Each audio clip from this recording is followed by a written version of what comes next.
finding the time is really important, but I find it hard to find the time to find the time to study, and I end up studying around from 10 o'clock to 12 o'clock Pacific time. Um, and what I do is when I study, I would search online, and then I would go online and I would research the question, and I would read every comment about that question. I would read every answer about it. I would read whatever I can. And I feel like I need to do that because I don't really have any background in English LSAT writing or English LSAT reading. And English is my second language, obviously. And so I need to improve my skills of noticing these little things that are part of the question. And in the LSAT session we held yesterday, I was actually laser focused, and it was just mind blowing just hearing these little things that could change the whole meaning of the sentence, and these little things that some things you need to let go of, and some things you need to understand. So to recap, my biggest issue is time waste and having comprehension of the problem that I'm reading. I hear what you're saying. So do you think it's possible that perfectionism plays a role in part of this? I wrote to myself, perfectionism is not a key. You just need to learn how to sprint. But then I went back a few days later and I said, you need to learn how to walk first. And every time I go back to that thing I know on my timekeeper sheet, I always tell myself, well, I need to understand it so I can do it better. And I agree with you. Perfectionism is an enemy in this case, but it's just, I don't want to sprint past this like I didn't learn anything. And the reason I also share that, and this might be a bit personal, but I'm willing to share it with everyone out there in case anyone is coming across these issues. I used to have PTSD, and now I have ADHD and I have ADD, and I'm recovering and I'm learning a lot. And sometimes when I'm reading, my eyes start to hurt. I see things bubble. I have a lot of pain when it comes to studying, and so I'm not sure if I know perfectionism is an enemy, but I'm not sure how I would to avoid the enemy in this case. I would love your coaching on it. Sure. Well, here's a great question. And it raises something for me because I went the perfectionism route first because that was the easier, more obvious route to take because I sensed that you were calling that out in yourself too. But let's look at the other end of it. How could that relentless drive to thoroughly understand a problem and look up every resource and every explanation and every word and phrase that might make an impact, how could that help your LSAT journey? I feel that I need to do that in order for me to understand the problem, and in case it's thrown at me in a certain way, or as they say in baseball, someone throws a curveball, you really know where it's going to go or where it's going to end up, and you just hit it right out of the park. I honestly think you're the LSAT guru, obviously, and I don't think I know what I'm talking about, and I think I'm reading and researching every answer and every post out there just so I could have more information that would make the process of understanding every question easier. So when I encounter this question again, it's easier for me because I've already seen other techniques. I've already learned what people have to say about it. But yeah. Well, I sense that you're incredibly motivated. Not everybody is going to relentlessly look that deep to thoroughly understand a question. So then my question is, you've got the motivation, but you also talked about earlier about fitting in the time. Yes. So, yes. So what exactly is the issue? I can guess at it, but I'd rather you share. I think obviously being professional in today's world and finding the time to study is challenging, I would say. I have a big foster family, and we tend to be involved socially. But beside that, finding the time is just the most difficult part because I work sometimes late, and I wake up early morning, and I still want to work out. I still want to have some food. I still want to spend time with the family. And really finding the time to study the LSAT when every time you go back in, you have to spend, and I kid you not, you have to spend over 40 minutes on a question. And then you look at the clock and like, oh my God, it's 12 o'clock and I just seen 2 questions.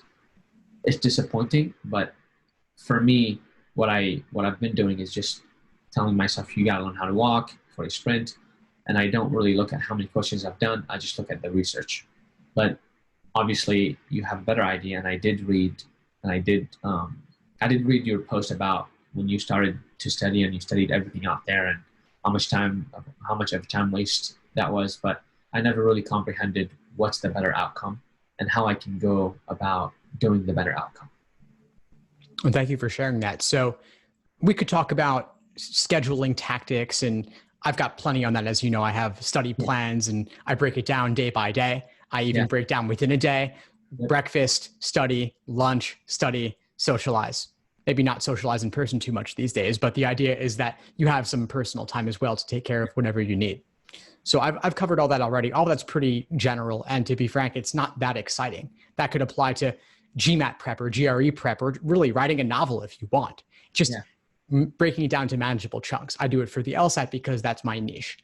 What I find more interesting here as a focus is you say, okay, so you carve out some time. You might carve out 40 minutes here, an hour there. Maybe you wake up at 4:30 a.m. instead of 5:30 a.m. Or maybe it's 8 a.m. instead of 9 a.m. Or you stay up later. Or you say no to that one social engagement and instead you study. You could do all of that. The question is, when you've got those 40 minutes or those 60 minutes, do you feel you're using them productively? You're saying 2 problems in 40 minutes, 20 minutes reviewing a single problem. Is that worth it? To me, that seems to be the key question here.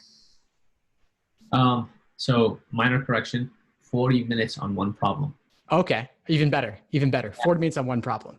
Yeah, which is just, sometimes to me, it's just mind boggling. But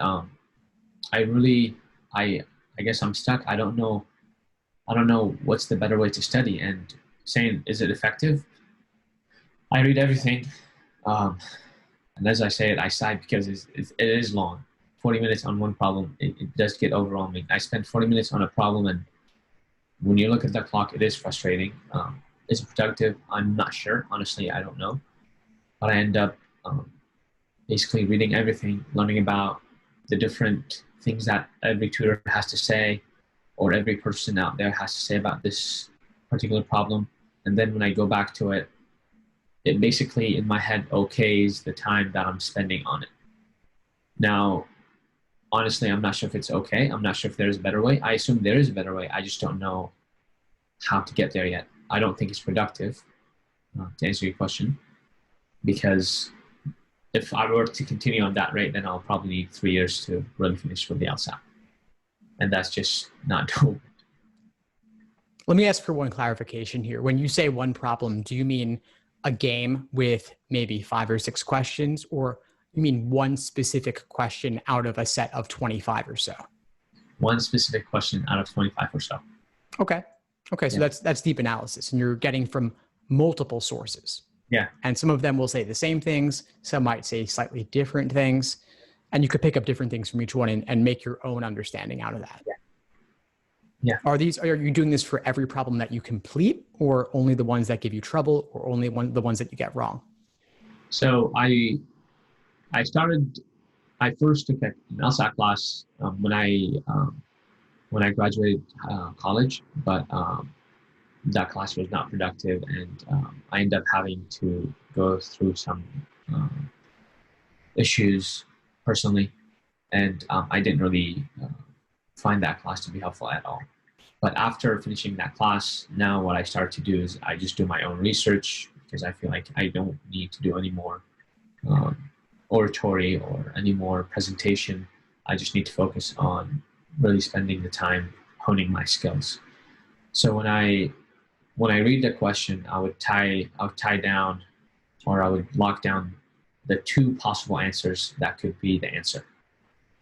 And then I would research the question, and then I would see which answer choice is the right answer. But even after getting the right answer, which I know it was the right answer, or maybe I didn't, I still go back and see why the other answer is the wrong answer. Just so next time I encounter this question, I know what kind of, again, curveball they would throw at me. And that's how been doing it. So not just really understanding the question, but understanding the different answer choices that are given. Honestly, to me, that kind of analysis doesn't sound like a problem. To me, I wish more students would do that. But it's a problem if you feel like it's a problem. If it's a problem, if it makes you feel demotivated because you feel, okay, well, let's say I'll just make up a number here. You got 20 questions wrong on a given exam. If you got to spend 40 minutes on each of 20 questions, that's 800 minutes. That's over 10 hours. That's a lot of time on one exam. So the question is it worth it? How could I do several exams with that level of detail? So it requires changing your approach in some way if that's what you need to feel confident and comfortable moving forward. But go ahead, please. Yeah, honestly, I think that's a valid conclusion, what you said. And the reason I say that is because I tried during my lunch hour, I tried to do 2 problems, 3 problems, but then because work's so stressful, I end up doing nothing. It's just impossible to really deep dive into one problem and understand it. So to be honest, the way I have been keeping myself motivated and the way I have been feeling okay about myself is basically by reading The Economist or reading any other news outlet that is similar to the LSAT language. And that way I would feel better about myself and not really do the problems. And I'll tell myself the more reading I do, the better I get at diagnosing these problems. And so is it effective? No, because like you said, it's impossible. You're right. Every day I wake up and this is my absolute true 100 feeling. And I have to put this into words and I have to face that. This is the reality. It's going to take me forever to get through the problems. And it's going to take me forever to get through the LSAT. And then the end picture is basically, this is impossible for me to get done with. Why not just quit? And so, yes, I do need to find a better way of studying. Yes, I do need to find a more productive way of doing problems.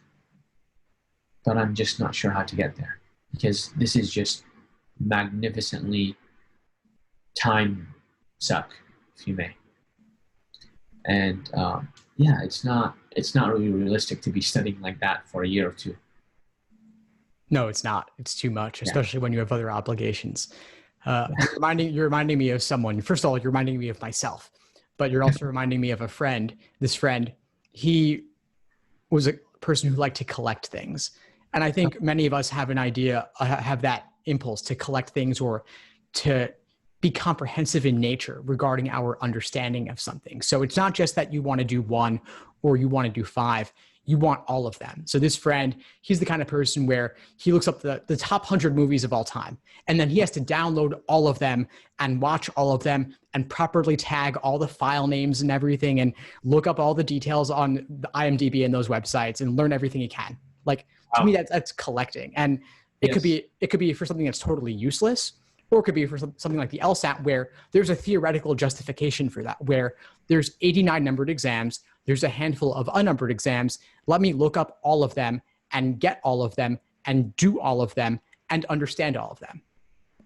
And that's something that I personally fell prey to. Luckily, there were only 40 something back when I was doing it. So it wasn't nearly as much of a job. Now there's more than double. But the idea is that if they're out there, I've got to do them. I've got to master them. And that serves you up to a point. It's probably going to get you a higher score than doing nothing as long as you don't burn out. So what I'm sensing here is that when there's a problem that you don't get, you're looking up what person A says, person B, person C. There's videos, there's message board postings, there's books that contain it. And so if you could look up for one question, get 7 different sources, that would give you the most comprehensive view. Yes. So I'm going to recommend a totally different approach. I'm going to recommend for you a ban on explanations, where for the next problems that you complete, that you have trouble with, you are not allowed to look up explanations for them. For the next, let's say the next week, you cannot look up any explanations. Of course, you can look up the answer key and you can try to develop your own understanding of the problem and write it out for yourself and think on it. And you can form a study group. You can connect with a study partner. You can, of course, bring your questions to the weekly study groups inside the course and get your questions and discuss your questions there. But you cannot look up external recorded or written resources. Okay. What outcome would I get from not looking up answers?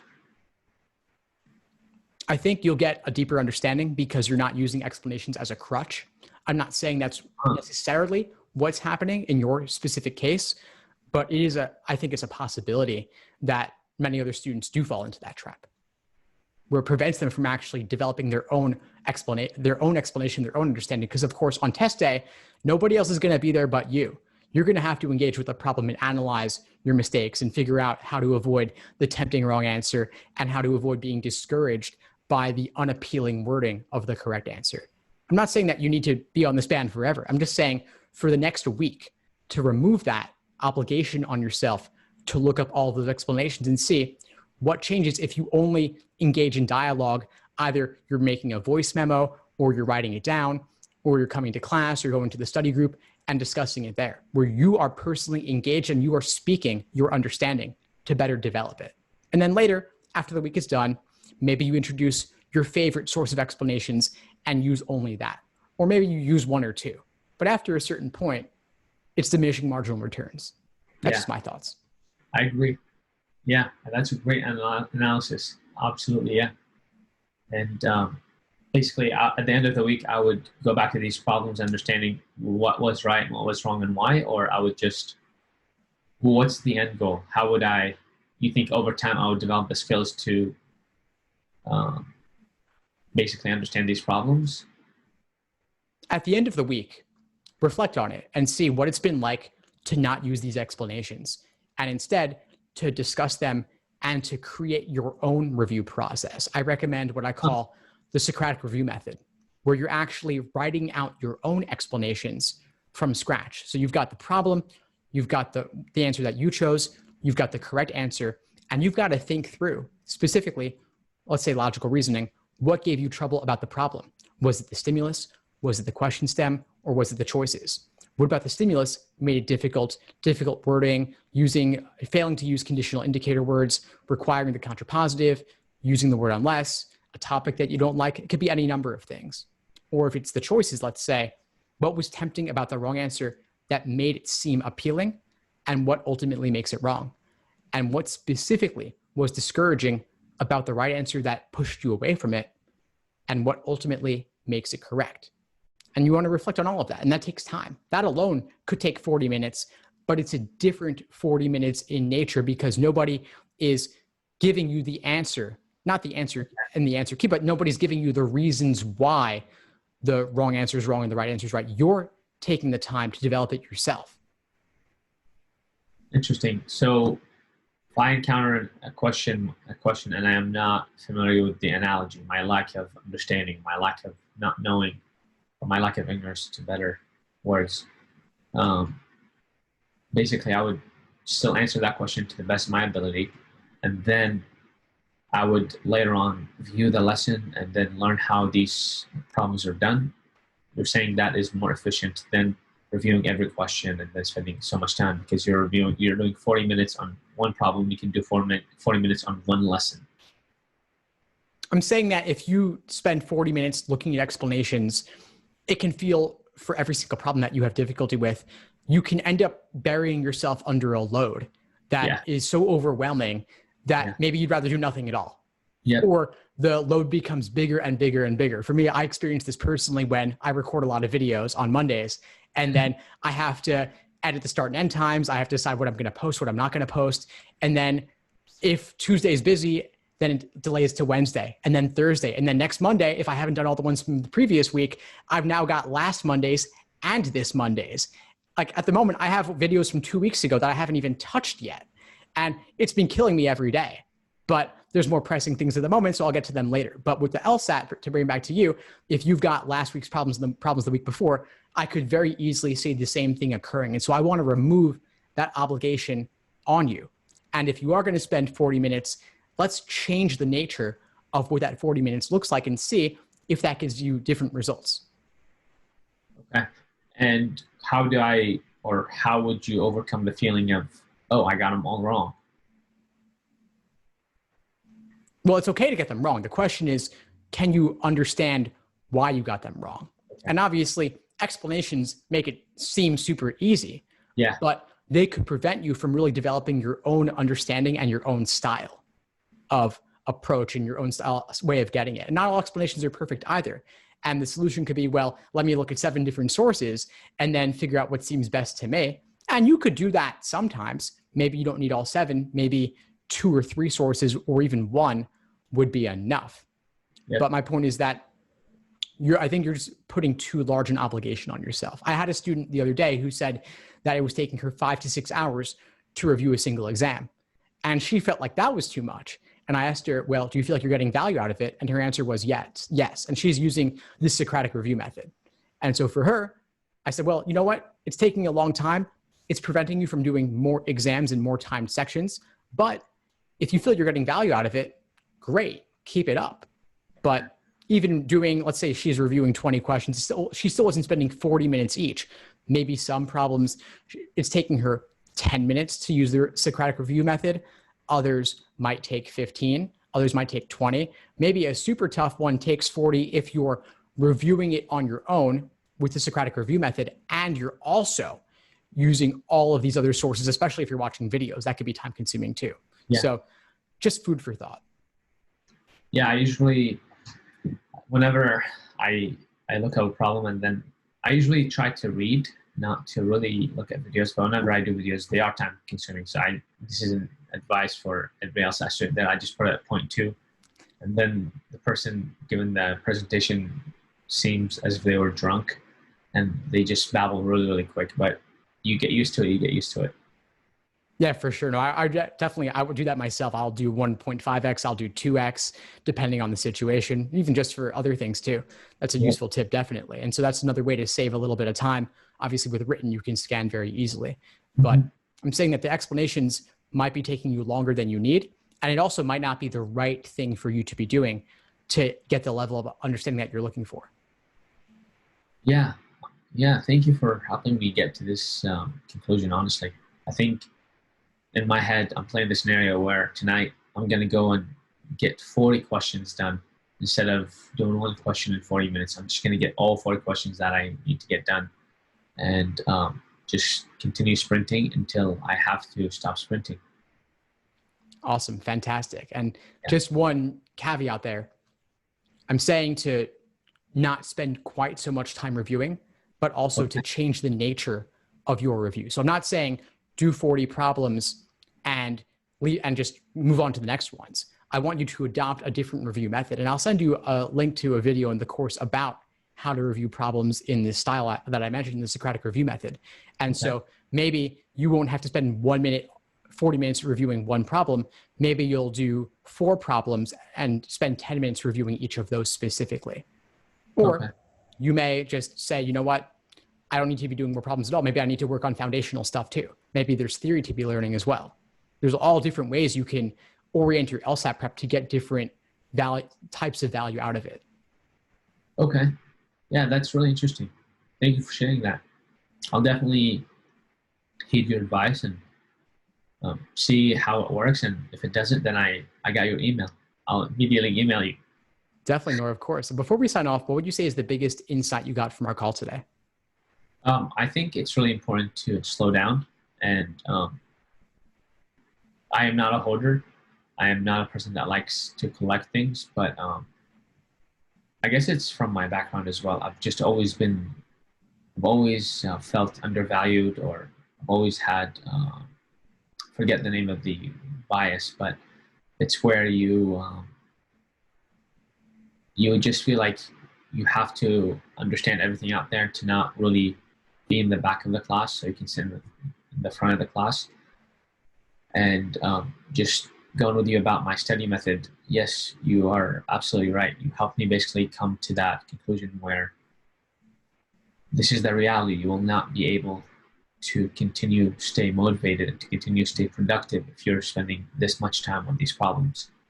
And basically breaking it down into why being a perfectionist may be a perfectionist, or why being a person who likes to collect all this knowledge may not be the best thing to do, because even that knowledge itself may not be the best knowledge. Your way of basically slowing it down a bit and going through the problems. And at the end of the set, you can go back and see what problems you didn't understand. And these problems that you didn't understand, spending some time on them, but not that much of time, helps you in the first roll when you go over all the problems, helps you build the skills to tackle other problems in the future, and gives you enough confidence to know that you don't need to research every question you don't understand for 40 minutes or more. That's okay to not understand the question. You can go back to it later. But for now, you need to learn how to build these skills. You need to learn how to really evaluate your thinking when you're going through problems, because sometimes it can get to your head, oh, I can't do this. Oh, I don't understand it. But it's okay to not understand it, and it's okay to not know it. This is why you're doing it, to understand it, to develop these skills so you can be more productive, so you can be more understanding of these problems. I think that's really helpful to know, and to know that it's okay to not know something. For me, it's not okay to not know something. I need to know everything about that thing that I don't know, which is, you're right, it's not the most time efficient or the most productive study style. And you basically put it in words where slow it down, go through the problems, develop the skills on your own, and then when you don't understand a question, go back to it and see why you got it wrong. And just knowing from a guru like yourself that not every explanation out there is the best explanation, that's very helpful to know, because I might even be, again, not the best advice, and that could even send me back further, and it can hurt the study. It can hurt my habit of trying to learn or trying to gain more knowledge or information about a certain topic. Awesome, Noor. I'm really glad to hear it was helpful. Please keep in touch, and of course, I'll see you in class soon. Yep. Thank you so much, Steve, and thank you so much for doing these great sessions for the LSAT community, and for offering great scholarships, and for always staying up to date. We appreciate you. We enjoy your emails. Thanks. Thanks for tuning into the show. Please subscribe if you haven't done so already to be notified of new episodes as I release them. And feel free to reach out if you need anything at all as you move forward with your prep. I'm happy to help however I can. In the meantime, I'll wish you all the best and take care.